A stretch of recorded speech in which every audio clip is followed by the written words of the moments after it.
full of outstanding and world-class vision and world-class this. I'm a real leadership geek, honestly. I've spent my whole career reading books and chatting to people. I just find the whole thing and the announcement, the way it's been announced, bizarre. If you could move away from a model where teachers are so intensely focused.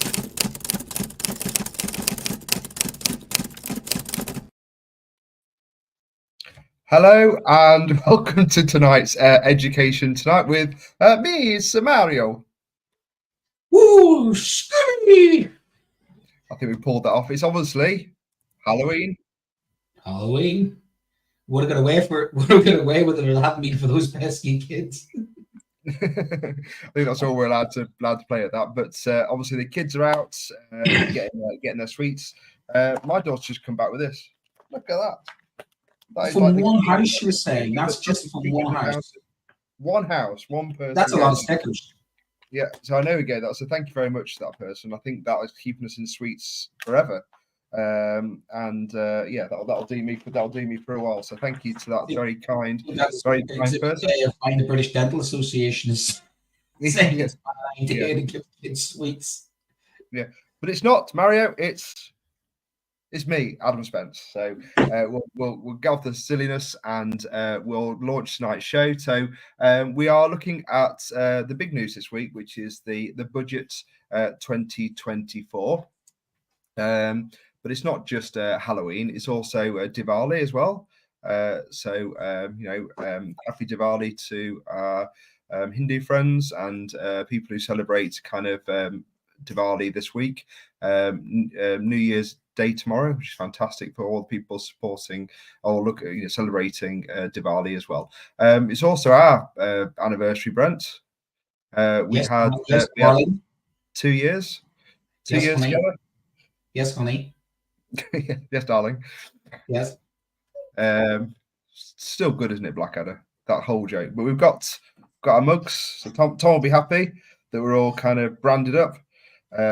So cheers to 2 years, Brent, and cheers to 2 years. I think it was 2 years. Kevin Courtney was the first interview show we did, and you produced me, didn't you? So it was it was on Podbean. It was a podcast, and it was Kevin Courtney who agreed to do 15 minutes, and 45 minutes later, poor guy was still okay. I like to talk, so I always remember your first. And that was my first interview. It was fantastic. So I wasn't here last week because I had Ofsted, so it's my first kind of Ofsted under the new regime, and obviously I can't say a great deal about kind of the outcome of it or whatever. Actually, I don't really know because it broke up on Friday, and we moved. The Ofsted was all the way to half term, so I don't actually have any kind of information in terms of how it's scored, how it's rated, what the scorecard looks like. And we were talking the other day actually that we don't really know from anyone how new Ofsted inspections have been scorecarded, because it takes about 2-3 months for an Ofsted report to come out. So from September, or since the Labour government came in, I don't think we've actually had any actual reports that have come out. So we don't know what that looks like, do we? So what are your observations then? You and I had a quick sort of chat about things they were looking at. So what's your quick sort of headline difference? Yeah, I don't want to kind of dive in too much about kind of what they're looking at in the centre, but I think kind of just my overall thought was the inspectors themselves. And this is one of the things we were talking about actually. When you do have, as I said, I had a very, very pleasant experience. I know that's not the case for lots of people going through Ofsted inspections, but I found the Ofsted inspectors that I bumped into over the course of a couple of days to be very polite, very professional. Very kind of if you need time, go out. And the feedback was if anyone kind of didn't have an answer or wanted to kind of go away, there wasn't any kind of pressure or coercive behavior saying you need to find this information out now. It was all very, very cordial, and actually it took me back to my first observation back in first inspection about 2005. So do you feel then a bit of a reset then, or is it too hard? I mean, it's very hard to judge on just one inspection. Yeah, of course. I mean, all I can do is, you speak to people all the time, don't you? But one of the things we were saying is when you come across a really good inspector, like what I thought we had in our team, was the fact that, you know, you should be able to kind of almost give them some positive feedback somewhere. So if there was a way of us ranking an Ofsted inspector to say, you know, this person came to my centre today and they were absolutely brilliant, you know, and possibly then that could actually feed out some of the people who are being a bit kind of, you know, power hungry, a bit coercive, a bit that type of thing, that are causing maybe some of the problems. Because I think we've said it before that, you know, it was our belief that not all our Ofsted inspectors are like the ones that we hear really negative stories about. I think there's a parallel to teaching in the sense that recruitment and retention was the issue for Ofsted, and the quality assurance just wasn't there, which I think mirrors a lot what's happening in teaching. Yeah, and that's another thing that I saw. I saw experience, I saw professionalism, I saw kind of cordial behaviour, politeness. You know, they're people trying to do a professional job, which is kind of what we've always wanted. But it did get me. No. What I've always wanted, quite simply, like my union, like my political party, I want it abolished. Full stop. Oh yeah, so, yes, of course, yeah. What many of us want to abolish. However, those that want it reformed would probably say, "Well, your evidence is a thing." You had a quick, So we'll come to that in a second. But you had a little sort of. Well, that's it. Yeah. So I thought I'd have a go at kind of creating some characters that I've kind of. And I think you've added a few to this list as well, but there's definitely a mixture of these characters that kind of run round a school or a centre during an Ofsted inspection. So I don't know how much these ring true to people kind of watching or listening on podcasts. Definitely, like in all centres and any team, there's a Houdini character. Person that just absolutely. I don't think you have to go for Ofsted to have a Houdini. They're already kind of walking out the door anyway, but the people that do just vanish and then completely seemingly reappear from somewhere once everything's kind of gone, which I thought was kind of an interesting one. They seem to be on school trips mysteriously when Ofsted arrive. Yeah, that's right. They seem to kind of disappear. You've got. You said you were more on the kind of rebel side, so convinced that Ofsted's out to get them. They're actively resisting the inspection and refuse to conform to the school or inspection procedures. However, I also do conform to the wing merchant of kind of like, am I going to prepare? Yeah, did not turn up for me. Because knowing my senior management's thinking, do we want to send the Ofsted inspector to Brent? No, I think we will not send the Ofsted inspector because the thing is, the rebel and the wing merchant do tend to go together. Yeah, I mean, I think I said to you, kind of. I think I kind of, apart from Houdini, which I'd never do. There's a bit of kind of me in all these things, but a part of you when you receive that call is like bring it on, and that kind of. Because you get such a long notice period, that bring it on kind of in you does kind of wane by kind of 2 weeks in after getting the notice, and then by the end of the well, I don't think I kind of I don't. It's not like I don't care less about Ofsted. I do care less. I do care that I'm obviously a different side of the Ofsted party to you. I do think there should be an inspectorate, but I think because it's been so tainted over the years. I think we said it before, there should have been a reset button, and I think one of the problems that's going to come out of all these reports is that there's going to need so much additional notes and explaining that nobody's really going to understand kind of the outcome of it really, apart from a very small group of people. So their opinion, you know, as long as they're professional, like we had, as I said, a professional. Person who knew their subject. They were kind of experts in their field, and so that they could contextualize kind of everything that we were doing. So we didn't need to kind of do that over and over explaining all the time, because we had somebody that knew exactly what it was like to teach the subjects and the disciplines that are involved in the subject. So actually, kind of when you're talking to these people, you don't mind getting some feedback, do you? You don't mind getting their opinion if it's genuine and they know what they're doing. I go back to my 2010 inspection, which was a subject specifics inspection by the lead inspector for citizenship for the whole country. And I know my local authority back then, they were actively sending the inspector to what they felt was a good school, because they needed some evidence of a good school. And they knew I was doing international schools and citizenship programs I was doing before the new government came in 2009, 2010, and they basically scrapped citizenship and devalued it. But the lead inspector was giving me advice and saying, if it were my department, this is what I would do.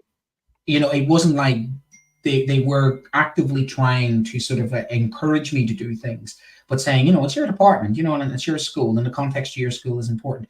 However, have you thought about doing this? Have you thought about doing that? And I took it as sage advice in an oracle type of way. And I found the whole inspection quite uplifting and quite reaffirming, because, you know, I had worked really, really hard, and the school was, you know, sort of trusted me. So it was one of the highlights of my career, I would say, is going through a single subject Ofsted inspection and it being successful. So yeah, and that's the thing. I think, like, I don't know how you would do it, and I kind of and we talked about kind of holding these individuals become inspectors more accountable. You know, and it works both ways for me. Kind of, yes, it's right to kind of hold those with very poor behavior to account, because we've seen the tragic instance that kind of happened because of that. But also it's nice actually to genuinely say, this person is very good at the job, and I want to kind of put that forward. But yeah, so more to come. So it'll be interesting to know kind of how that all plays out. So we do want to get onto the budget tonight, because that's our main story. But we do want to say a quick hello to John Catt. Hi, John. This show is brought to you in partnership with John Catt Educational, publishers of professional development books and resources that support great teaching and learning in schools around the world. Level up your professional development today and visit johncattbookshop.com to explore the full range of titles. Use the code JCTTR2425 for 20% off your order. And what a great time over half term, although half term is, where am I? Great time to actually do some CPD and some learning. So thanks, John. Thank you, John. So the budgets. So we just put those pictures up of the headlines. I think it's the two sides of the political spectrum always kind of show a picture. So there we are. So the budget was on Wednesday at 12:30. You can still watch it again on iPlayer, but there's also all 76 minutes of it.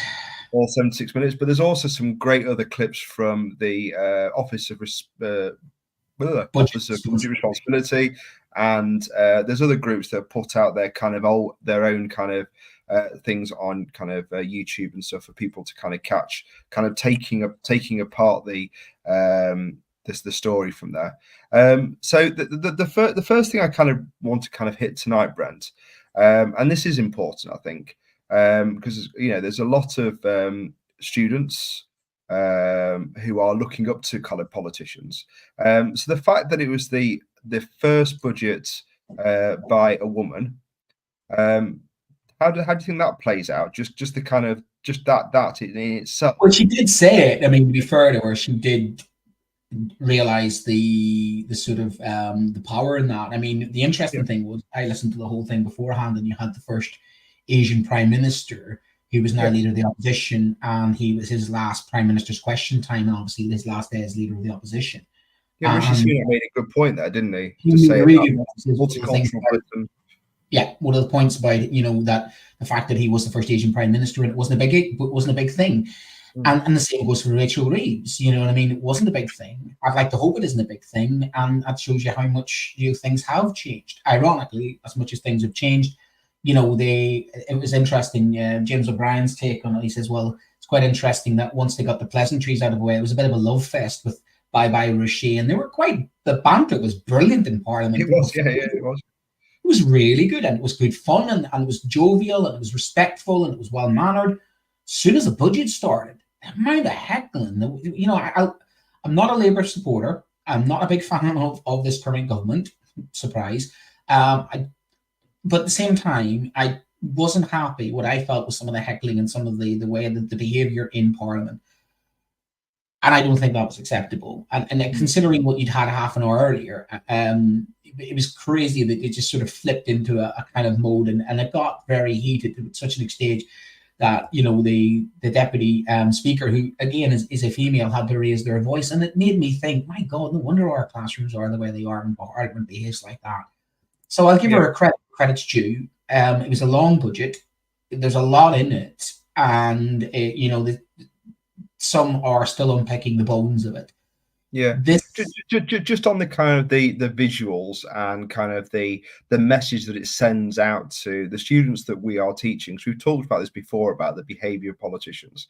Just generally, there's this whole debate now about whether they have misled, have they kind of pulled the wool? Is there a bit of smoke and mirrors? How do you think that kind of plays out when kind of children, teenagers, younger adults at sixth form colleges on level 3 courses, and they're studying this? What message do you think that kind of sends out? Do you think that there's a need for them to be very transparent and very truthful? Read Machiavelli's Prince. It's people in charge. Go back to any stage in history, 2,000 years. It's the nature of power. It's the nature of people in charge. It's no more different than it ever has been. I think just our awareness of it and our ability to spot it has improved. Yeah. And I think that our understanding now has a lot improved. And same when it comes to institutions. Was it the very famous writer called Bagehot, who was a constitutional writer and columnist in The Economist from the 1850s, always said, never let daylight in upon the magic. And that's the thing now, is that we can spot, a half-truth, a half-lie, and a manipulation of information, bias and propaganda. And here's a classic example of the same budget, 2 different newspapers. One has a hyperbole claim of record cash to transform NHS and schools. 40 billion tax hike, tough choices to be made, career boost, income tax and fuel duty frozen, and Reeves sets out her plan to rebuild Britain. So very much on script, very much Labour supporting Daily Mirror, centre-left newspaper, very much in the stable with Rachel Reeves. You go to the Daily Mail, 40 bombshell tax bill for Britain's drivers, wages hit, growth hit, borrowing soaring, businesses are hammered, record tax highest ever. So that you can see, same budget, one is highlighting and accentuating how much reform to transform, and I use that, record cash to transform NHS and schools. And that's what one of the things we want to pick tonight is it a record amount of cash, and will it transform NHS and schools?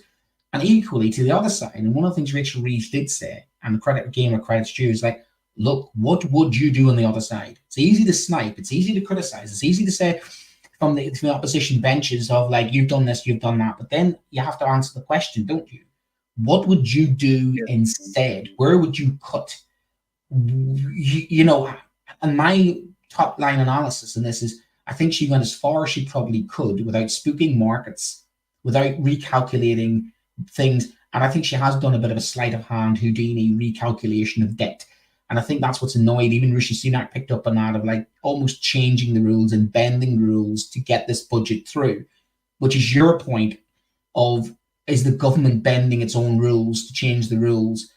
And yet the optics of that don't look good, because you start to say, okay, you can bend the rules for this group of people, but you can't bend the rules for this group of people. And it comes back to that about choice. Now, we are educators, and therefore we have a skin in the game of wanting more money for education. But everybody wants more money. Every department's saying we're in crisis. Every department's got sort of its hand out saying, we need flood defences. You saw what happened in Valencia. We need climate change. Wasn't mentioned once, by the way. Climate change was mentioned once in 76 minutes. It's almost as if it didn't exist by thing. There were things left out of the budget. And again, I'm not going to be too critical in the sense, because I'm not in her position. It's a tough gig, because it's getting the porridge right. Yeah. But what I'm not prepared to have is the Daily Mirror there basically trying to suggest that this is a record amount of cash and this will completely transform the NHS and schools, because I think that's not completely true. And equally, the Daily Mirror on the other side is not making any recognition of the fact that some of this needs to be done. So I think somewhere in the middle is, I think the truth between those two is somewhere in the middle. Okay, should we try and, just also kind of optically, the two pictures are very interesting, kind of the Daily Mail as well, showing a kind of... Did you notice that, yeah? look down the nose where the Daily Mirror. So it's always interesting to kind of look at pictures.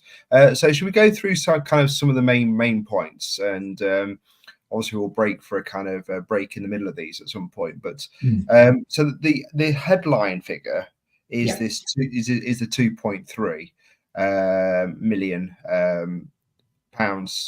billion pounds for the core budget.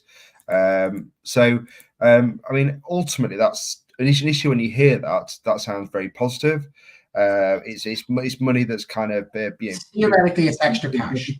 So theoretically, I'll come back to why theoretically later on. Theoretically, that looks like 2.3 extra billion pounds increase in spending for schools. Yeah. But obviously it's been kind of criticised. So we go to kind of this quote here. If we just kind of show this about kind of the 2.3 core budget being kind of swallowed up really quickly. This one here, swallowed up by ongoing costs and pressures. So this money, I mean, obviously it's great that it's there, but is it just going into a kind of, a big hole, and actually kind of so what at the end of it? Because the fact of the matter is, I don't think this budget is the reform and the kind of like a record and the kind of like the cavalry is coming in, oh my God, prioritizing schools. It's a sticking plaster. It's not going to make schools worse. Let's be honest with you. We've had enough of that. It's not going to reverse the trend. It's just to stop and trying to pull back and move the needle a little bit in the direction that it used to be. It's much like our pay. It's not pay restoration. It's just a slowing down of how bad things are. So it's welcome, and many are saying it is welcome, but you're right. We have so many priorities now because of the cuts in services that money is going to be swallowed up in even some schools getting in the debt or recruitment retention. Day-to-day running, I mean, we forget that schools were hit really hard by the cost of living crisis when it comes to heating bills. You're talking maintenance bills. You're talking, prices went up for schools just the same as everywhere else, didn't they? So that's where that 2.3 billion. And Daniel Kebede, you can see there, again, highlighting the same point. He's saying 2.3 billion extra funding and additional 1 billion for SEND.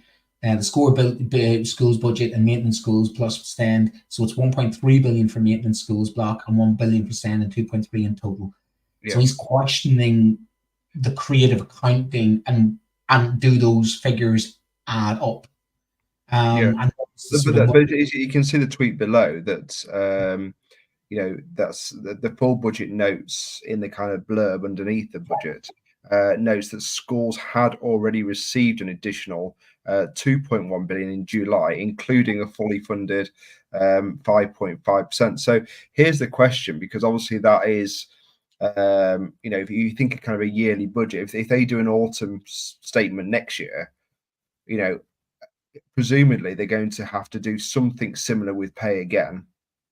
Are we just going to be in an ever-ending cycle here of kind of? And there's my point: is that they have started the process of investing in schools. Yeah. So 2.3 is the kind of is a band-aid, isn't it? It is a sticking plaster over the gaping wound. It's stopping the bleeding, but it's not the surgery that's needed. We need major surgery. We need major surgery, and what we're getting is we're getting a bandage, a nice bandage at that, and a welcome bandage. Whereas the previous guys weren't even giving us a bandage. They were kind of like, your blood will clot. You'll be all right. You know what I mean? Look, your blood will clot like that. Have that playing football. You know what I mean? I'm not putting a plaster on that. I'm hardcore. I'm going to let my blood clot that. That's just what they had. And that's the thing is that it's not what we need, but it is welcomed. It's a bit of a strange one, isn't it? We need a lot more than that. But then again, pensioners are going to say the same thing. MOD is going to say the same thing. The roads are falling apart. We've got poo in our water. I mean, take every sector. And in transport, we've got, health, NHS, social services. Everybody's got their hand out saying they're in dire need. And the government have prioritised education, so to speak. So we should be grateful for that, but it's the start. It's not the kind of thanks very much, job done, we fixed education, and but you're back to normal spending. There has to be a sustainable amount of spending that needs to go in.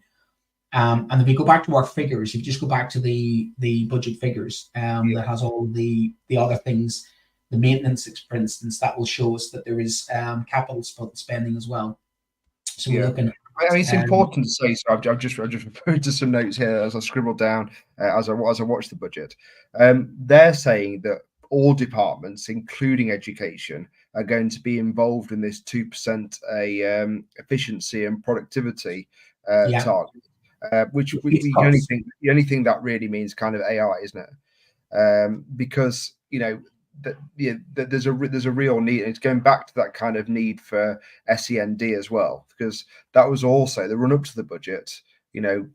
Bridget Phillipson had to kind of basically just say that, look, this is just a mess, and I'm going to need longer because we didn't. It's one of those things that's so complicated and in such a mess that they haven't been able to kind of come up with any kind of review of SEND properly before. I think they'd have preferred to have a SEND policy now, wouldn't they, on the back of this budget with the 1 billion. My issue as well is that you can keep throwing money at education, it's going to be a sinkhole. You can keep throwing money at SEND. It's not just about the money. It's about the structural, organizational. It's about the way we do education. And throwing money at a problem is not always what the answer is, because it just gets lost. What's the point throwing money at education when we've got CEOs on multi-academy trusts on 400 grand and consultants who are charging an absolute fortune, and our glue sticks, which are absolutely crud? There is structural, institutional, and there is organizational problems in education, just the same as there are structural, institutional, and organizational problems in the NHS.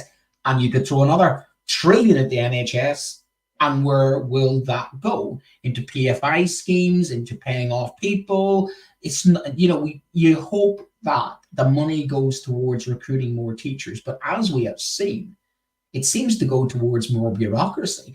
And they've got a manifesto pledge, haven't they, with the recruitment? That's part of their, which they seem very keen to. 6,500 teachers. Yep. I know, but they had that's part of that money. It'd be interesting to know how much of that money is ring fenced for that recruitment. Exactly, but it isn't, because this is the problem. Everything's so vague. Everything is so vague and kind of wishy-washy. Like, we've given schools another $2 billion, and you're great. Okay, for what? For what? So they can pay off debt, so they can probably fix a couple of leaky roofs. Right, fine. But they're back in the same problems. You're right when you say we're back to square one in a year's time or 2 years' time. Yeah. And then we're back to square, and then they're going to go, well, we've given you a couple of billion. We're back at schools. We've spent that already. And that does not address the long-term structural problem of sustainability in our education system. It is not sustainable. It's really interesting because we've talked about Venn diagrams before, and one of the things that kind of impacts on SEND as well is kind of social services, councils, mental health facilities, and all that's kind of, that wasn't, I didn't see anything about mental health or social services or social care. Mental health. Increasing kind of local authorities kind of power, increasing local authorities kind of budgets. Wes Streeting was asked that this afternoon on Seamus Fogarty, and he was kind of vague about, there's a plan coming, and you cannot do health without doing social services and mental health services, and we are struggling. We really are struggling. Now, there's nice little programs there. You can see there's £2 million coming towards Holocaust education, which is great. That's the Holocaust Memorial Centre. There's some couple of million for creative arts. There's nice little programs there. Great little ideas. £300 million for further education. There's all sorts of little nice little things in the budget there. They are little wins for us. 15 million to create 3,000 new expanded nurseries. Free breakfast clubs. That's tripling them. 2 million spent, and 300 million for further education, and then we've got the VAT for private schools, which seems to be the only thing that most people are obsessed about when it comes to education, and that, no disrespect to the private schools, it seems to dominate the whole thing, And it really annoys me because 7% of the total school population goes to private schools, and 93% of the school population goes to. Well, let's not get excited, Brent. We'll go on to kind of we'll go down this list. So we go back to our kind of shopping list or our notes. The next one is kind of the increase in the capital spending. So literally kind of looking after the school building, the school estate, essentially. We've done shows on this. We've done shows on RAC. We've done, we've seen the kind of the clips on the news with the head teacher with the buckets everywhere, the roofs collapsing, pupils in porta cabins. That was our kind of return in January, wasn't it? We found that loads of schools had to suddenly kind of get porta cabins because the buildings weren't safe and no one knew how many buildings there were, etc. Knowing kind of being involved in the project building when we had that on the previous school where we worked closely to each other, and their building itself was £8 million just to build one building. 1.4 billion doesn't sound like a lot of money at all, does it? But this again is whack-a-mole. No, but it is. I mean, it is a continuation of an existing policy that was started in 2020.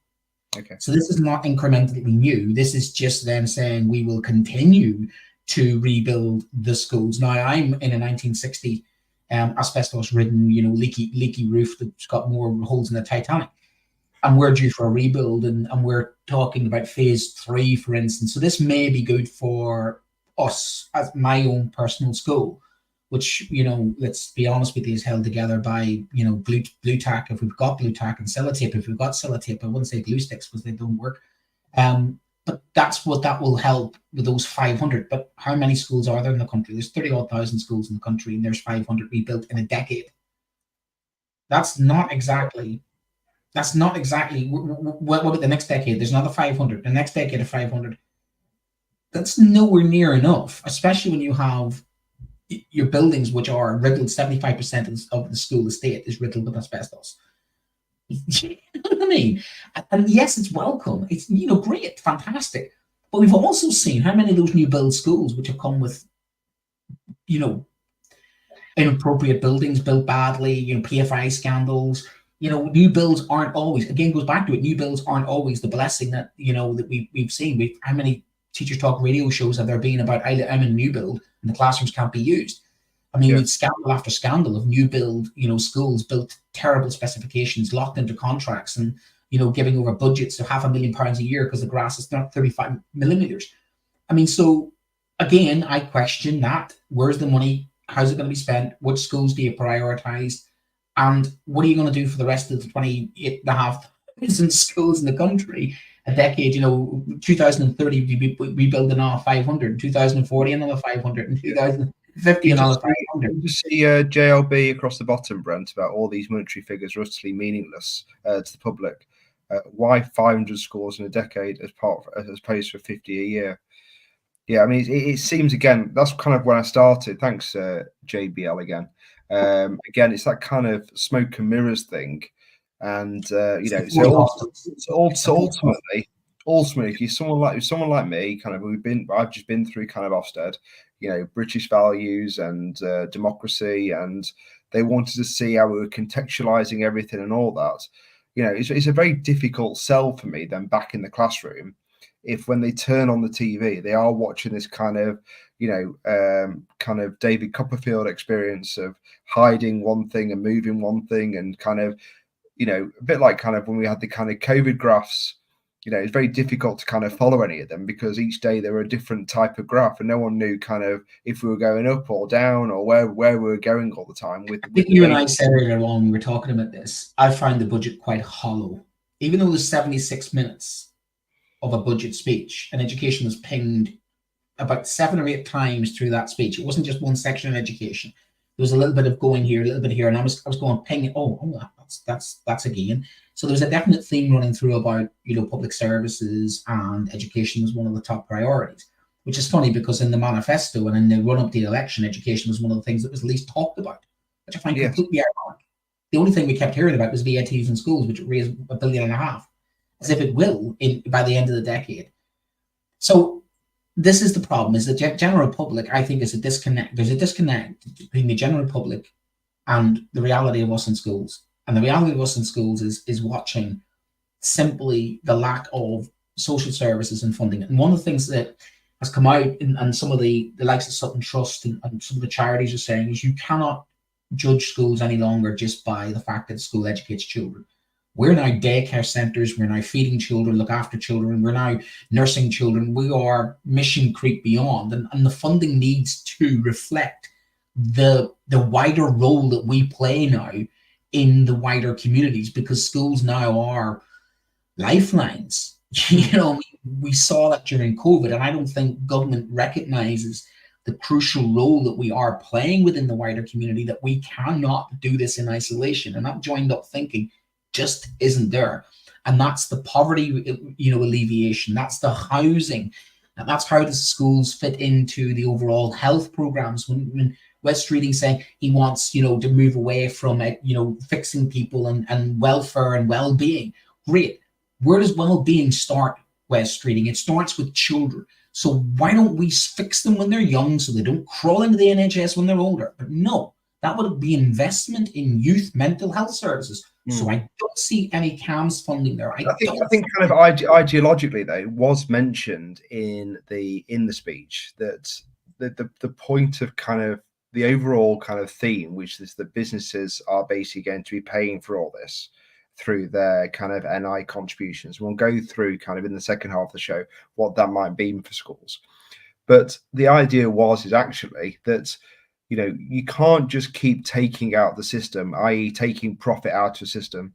You're going to have to kind of come back to the core bits, which is education, which is health, and say, actually, as a small business, as a larger business, we benefit from having an educated, healthy, you know, students leaving these systems or these institutions. So therefore, you are going to have to put back into it, which she said very clearly, and she said kind of Rachel Reeves has gone on to say that afterwards. This is the reason for the NI contribution bit, is actually we want almost businesses to acknowledge the fact that, you know, you are getting something from the state, and what you're getting, if you pay a bit more into it, is educated people, you know, healthy people, and people kind of ready then to hit the workplace running, which you will therefore benefit from in the future.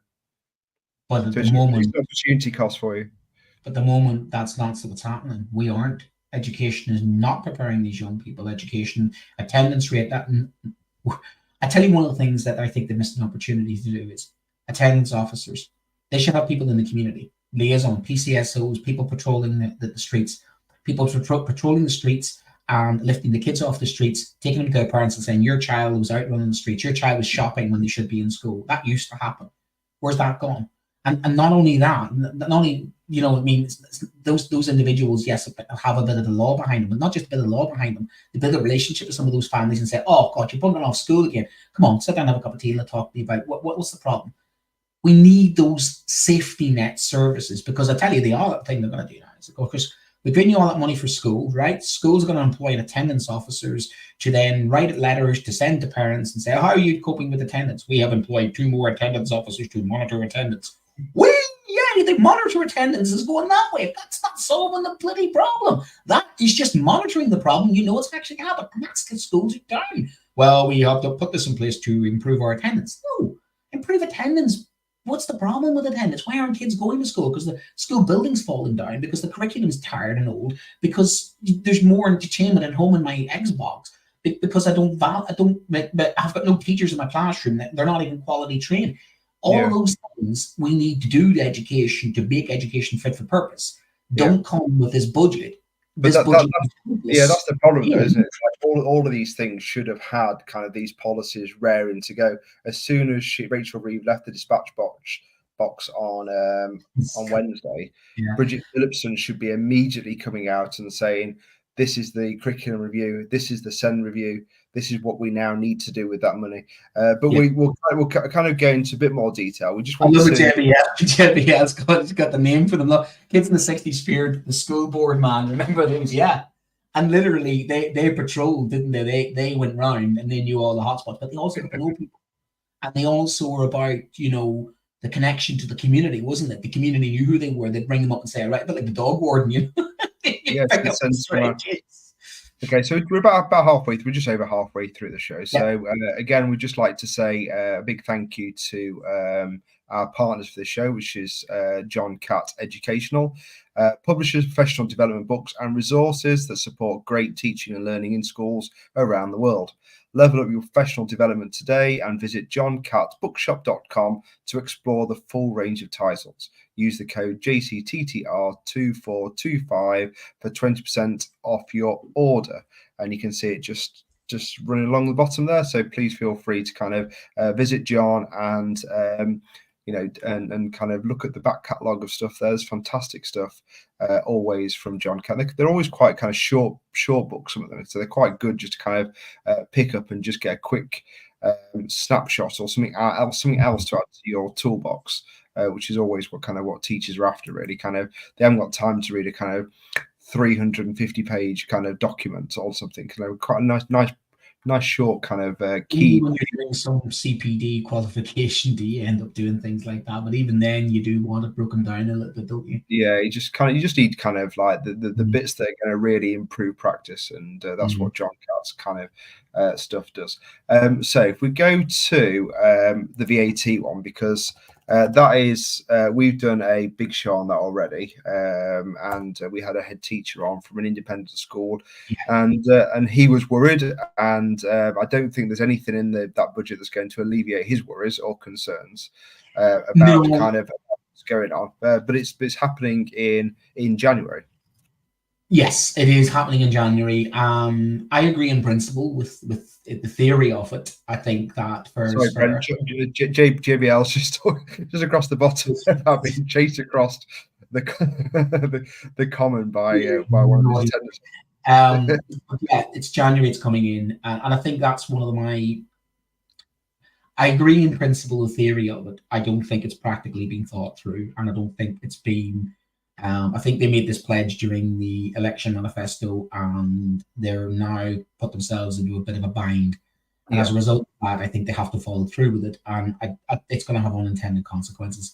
There may be some positive unintended consequences where, our previous show looked at falling registers, and in some areas schools closing. So this may actually save some schools. Remember, more children equals more funding. So in hard up state sectors in some areas, that might be a blessing. But in other areas where they're oversubscribed, I think there is a bit of a problem, and in particular with SEND provision and children with SEND who are in private schools because their needs are better met in private schools. I think that's where I think I'm going to have a bit of a problem with this, because you're talking about the lives of children. You're also talking about implementing something halfway through a school year, and that is naughty. This should come in. It shouldn't come in. It should have been in, or it should have waited till the next year, shouldn't it? I think waited till the next year, give people a chance to adjust and phase it in rather than just simply, cold turkey. So I think that's, as much as I agree in principle with it, I think this hasn't been fully thought through, and the consequences of it are possibly life-changing for some people. But then, fair is fair. You can't have a rule for one and a rule for another. And ideologically speaking, I think that's where it sits within sort of Labour's mantra of their idea of fairness and equality. And to be fair, we've talked about all the other things that are kind of fairly vague and fairly wishy-washy. This one is very kind of black and white. They did say very upfront they were going to do it. They kind of brushed off all criticisms during the election of it. They kind of they've stuck with it, and they've implemented it. So you could argue here this is one of the cases from the budget where they've been very firm. You imagine a scenario where they back out of this. Imagine they back out of it. You turn, you can't follow through. So once they put it out there, I think the problem with this was they were looking for ways to say they were going to do this budget. In other words, they had this budget in mind, but they couldn't kind of come up with the figures to do this budget. So that's why they've come up with recalculating, and they've kind of done the sleight of hand of how they've got the debt past, the certain individuals and investing. And it's got very creative how they've sort of worded the budget itself. But at the same time, when somebody turned around and said to them, like a reporter says, where are you getting the money to do what you want in education? Well, I'm going to take a little bit of money from the private sector and transfer it to the state sector. That sounds like a fair thing to do, considering the private sector is from people from more affluent background versus state sector, which is more working class background. That's kind of traditional Labour policy. If you think about it, that would win traditional Labour voters, especially in your red wall areas. So that's what it was designed to do. It wasn't designed really because they have a desire to do this. I think they felt that they had to do something which was low-hanging fruit. And this seemed like ideologically a quick, easy thing to do. And I think they probably didn't realize the backlash that came with it. And as a result of that, that backlash, has come with people who are socially mobile and who are going to fight tooth and nail. I mean, put it this way, if you're somebody who's worked hard, put your child into a private school, you value education, and therefore you are going to hold on to that and fight. My sadness is this: I just wish that parents of people in the state sector fought half as hard for their schools and education as those private school parents. And that's an admiration for those private schools parents, especially those who sacrificed to send their children to private school, those who are just on the edge. The stereotype of they don't have a holiday and all that kind of stuff. And they do prioritize their children's education. Who am I to criticize them? Yeah. Because I work in education, I value education, like they value education, and they're doing what they think is best for their child. Who's to criticize that? But at the same time, it's really, really hard when you look at the state of the state sector and say to ourselves, well, it's just not fair. It's just not fair. So ideologically, I'm with the government in doing that, but I think the way that it's done has not been done correctly. It's not been done in the way I think it should have been done, for the reasons it should have been done as well. Okay, so Christopher just put on there, Brent, that the education punishment tax has very little to do with economics at all. We've argued that, haven't we? It's purely ideological, and it's making a point. So thanks, Christopher, for your point. Now the next one, I'm going to use that. We'll come back to your point there, Christopher, in a moment, because we are going to cover that. But this next one, I really can't get my head around this £300 million for FE. That is a very small amount of money, particularly if you're following this kind of speech. The notes that I made, it all sounded very positive. So I thought there was going to be a bit of a rabbit for FE, because they talked about kind of Skills England. They talked about, the other quote was Get Britain Working project to encourage kind of NEETs back into education or employment. We know there's a big de-skilling of adults, so they need to be kind of skilled. So it all sounded very positive, and it was kind of chugging along nicely. And then just kind of almost in small print, 300 million for FE. Well, that is, a disaster. If you think about it all, to be honest with you, they're better just staying quiet. yeah. I mean, it's kind of no money, isn't it? It's kind of it's covering kind of basic costs. There's no that's basically saying to FE there's going to be no investment in FE. You may as well make that point. It's particularly kind of then we kind of clarify with what they're trying to do with kind of NEETs, what they're trying to do with kind of skill shortages, what they need to do to retrain people. So FEs are the places where people are going to go if you want to, for example, move the boiler system to a different whatever, or do roofing with more insulation on to hit your kind of green targets. This is all going to come from FE, and yet there's no kind of development of FE at all. And when I combine that with 3 million to expand Creative Careers program, that's great. But they're talking about infrastructure, they're talking about innovation, they're talking about AI, they're talking about Britain leading this, Britain leading that. Highly educated, motivated workforce. And you're like, yeah, you're right. It doesn't match up to their new industrial. They talk about this new industrial strategy, but like Wes Streeting talking about, yes, money for the NHS, but there's no money for mental health services for children, which are going to grow up and use the NHS in the future. Let's be honest. At the same time, we need the skills. We need skills. We've got AI and innovation, but very little money for further education. So again, it doesn't, for me, joined up thinking, because a lot of people are saying, oh, this is finally a Labour budget. This is a Keynesian economics. It's an old school tax and spend Labour budget and investing in the future. Yeah. really, it doesn't feel joined up. It's fine. It feels as a bit bunkered.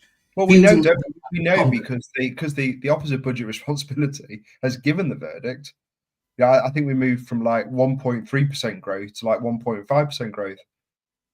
I mean, by 2019, we're back to like we're like 1.6% GDP. So the policy, it shows that this budget is not about growth, which is kind of the irony of the thing. I'm just a bit wary of time, Brendan. We've got 10 minutes. We do want to kind of get onto some of the things. We've got £15 million to create 3,000 new and expand nurseries.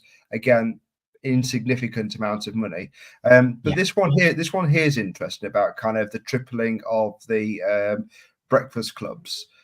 Because again, on paper, that kind of looks good. But I just want to kind of put a tweet up from Andrew Jolly. If we just kind of put this, because this was my kind of immediate point, and he kind of made this point really kind of clearly on X, that there's a worry now here that this is going to be kind of childcare on the cheap.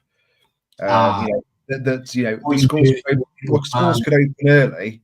Why aren't people going to work? Oh, because I'm looking after my child. Well, hang on a minute. Your school is open from 7:30 in the morning. Send them there, and your school will basically house them because we're going to give them a free breakfast. So there's a big worry there about kind of the staffing of that within our schools. Correct. And you know that the more schools do, the more people assume that's the job of schools. That's mission creep again, and then it gets assumed, and then if it gets withdrawn. We've seen that this idea of increasing productivity, this idea of getting parents to do more work. And again, when you look at the more nurseries, yes, it's really important to have nursery provisions. Absolutely. Nurseries are too expensive in this country, far too expensive. I mean, having two children going through nursery, huge proportion of our wage was going out towards people who were looking after our children. You think, it's a lot of mothers have to make that horrible decision of why am I spending this money for somebody else to look after my children when I should be home looking after my children. But we saw it again in COVID when the government's obsessed with getting parents to work, and yet we've got the most overworked people in Western Europe, the longest hours in Western Europe. You know, how much more work? And I'm going to say this: one of our biggest problems with our children is that they don't have enough contact time with their parents. Let's be clear about it. Parents working 3 and 4 jobs, working all those hours. More wraparound care, they need to have more contact time with their primary educators, their parents. So spending more time. We know from Scandinavia and Germany and these kind of the countries that get this right, it's about kind of increasing the contact time with parents, not decreasing the and community. That's the biggest about community. It's not just about parents, but the community and family and that's where I'm really disappointed. There's no mention of like Sure Start centres and things like that. Yes, that's something we picked up as a short start, really important. You would have got, all the evidence is there. There was an easy, quick win from went, here's Sure Start. It worked before. We're bringing it back, work again. I don't understand them, because I'm doing that thing now where I'm saying if I was Rachel Reeves, I'd be bringing in Sure Start centres.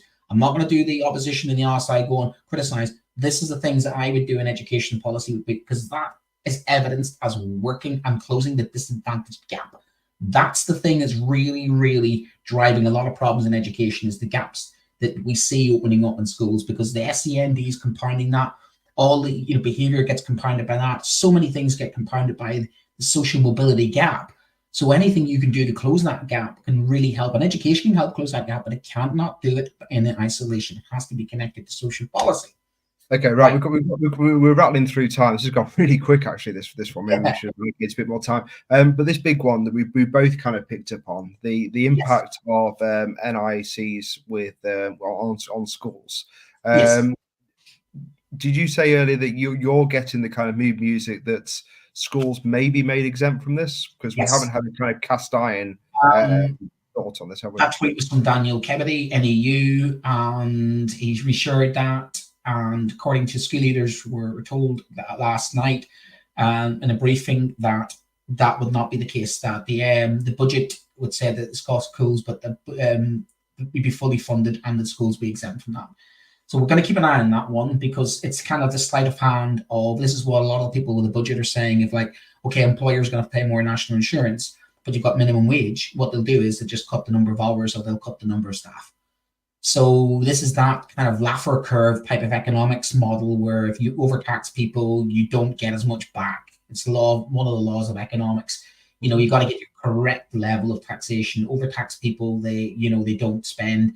So it's getting that level right. And NI, the whole thing with NI would be, in the one hand, the government saying it's increased wages, on the other hand, it's put the burden on employers. Employers will find a way to claw that money back, won't they? And then they might do it in subtle ways, like no more free lunches for you, no more overtime. There's ways for them to claw that NI contributions back into their productivity. And that was the risk in education, that we get a 5.5% pay rise, but yet our schools get hit with NI contributions. So you're kind of robbing Peter to pay Paul, but that doesn't seem to be the case. I think we need to keep an eye on that one as that develops, whether that is confirmed officially, because at the moment that's just taken from the online Twitter sphere of one of the unions. It'd have been an easy one to kind of, again, put front and centre, wouldn't it?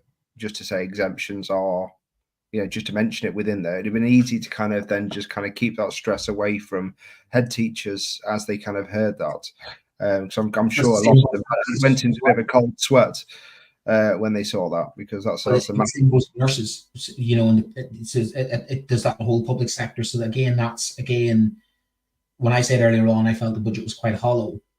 Some of those details were they left out on purpose, or was it just there was too much in 76 minutes? It was difficult when you say there's 76-minute budget, but sometimes the devil's in the detail, isn't it? Sometimes the devil is in the detail, and we find drill. Well, ironically, it wasn't in the detail. That's why we're asking these questions now, and we don't know the answer. So they kept saying, is there a reason why it wasn't, or was it just assumed? That's the question. That's why we're keep an eye on that one.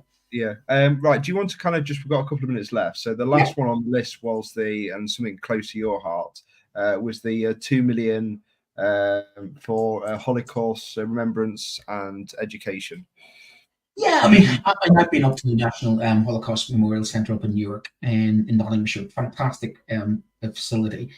Interesting, it doesn't just do Holocaust memorial. It's actually dedicated to genocide. Funny enough, ironic when you consider that at the moment such a talked up word that both the Foreign Secretary and the Prime Minister seem to be remiss about using that word, and yet that Holocaust Memorial Centre has got Srebrenica, Bosnia, Rwanda. I've talked to survivors of all of those horrible genocides, so to speak. And yes, it is centered on the Holocaust to begin with, but it is an educational center which has and supports survivors of other genocides as well. And I think it's something we need to have a national conversation about, is from a historical point of view, is all of those and what part this country and other countries like Britain have supported. You take Cambodia, you take the Vietnam War, you take, my own situation growing up with what I had to deal with conflict situation, which was resolved, hopefully still resolved, if they aren't going to mess that up by leaving the European Court of Human Rights. But it's good to see at least then a recognition. Now, I think, honestly speaking, there is an increase in anti-Semitism and also an increase in Islamophobia. I think that is a really good thing to do, as long as it, again, is spent in a way which brings communities together. And I think if the Holocaust Memorial Centre does that, I have enough faith in them that they will do that in a way, I think, which will bring people together rather than one group of people over another group of people. I think that's fair enough. Because they are more than just about the Holocaust. They are about reconciliation. They're about justice as well. And any of our listeners there, if they are in the Midlands and they are looking for somewhere to visit, I would fully recommend a visit to the Holocaust Memorial Centre. I took my parents there actually when they were over visiting, and they have been to Auschwitz. They have done some of the tours of some of the horrible places, which historical genocides. So that's good to see that. I just, again, don't think 2 million is enough, to be honest with you. I think we need more of that, and again, need more education on things like that, which are still relevant, of course, more relevant than when you turn on the nightly news. But what I would have liked to have seen is something about climate change. Nothing. Absolutely nothing whatsoever. And yet, ironic considering what happened in Valencia yesterday, which is, yeah, that's one of those things. Okay, so that's our kind of quick wrap up of this week's kind of news and the budget. So next week, obviously, I think we can just use the story that we're going to use. So next week, we're going to look at one of the stories is going to be one of the ways to fix maybe some of these things that we talk about in terms of costs. Was this article in Forbes I kind of came across about kind of, the solution within AI, and particularly kind of how it's been used in kind of the United States already. So that'll be interesting. So that's one of the stories we're going to look at next week. And then finally, if you want to listen back to any of our previous shows, you got the QR code to scan there. So half terms are always quite short. So I hope everyone's having a nice time with their families and looking after themselves and get that kind of, well-deserved break. I quite like this kind of break. It's the last one, isn't it, before everything gets kind of dark and gloomy going into the winter terms. It's the clock's going forward, back, whatever direction the clock's went, and you look at it, you watch the 4:30, you think, what? Well, that'll be the thing. We'll all return to school, and nobody's kind of changed the clocks while I've been away. So point where you're going to school dark and you're leaving school when it's dark. So it's that's always the hardest. I think it's the hardest to sort of this is the hardest term for me. Always. So bank up those kind of hours, get the batteries recharged, and kind of get ready for kind of next week. I'm going to try and consume as many of these over the next kind of few hours and see what I've done.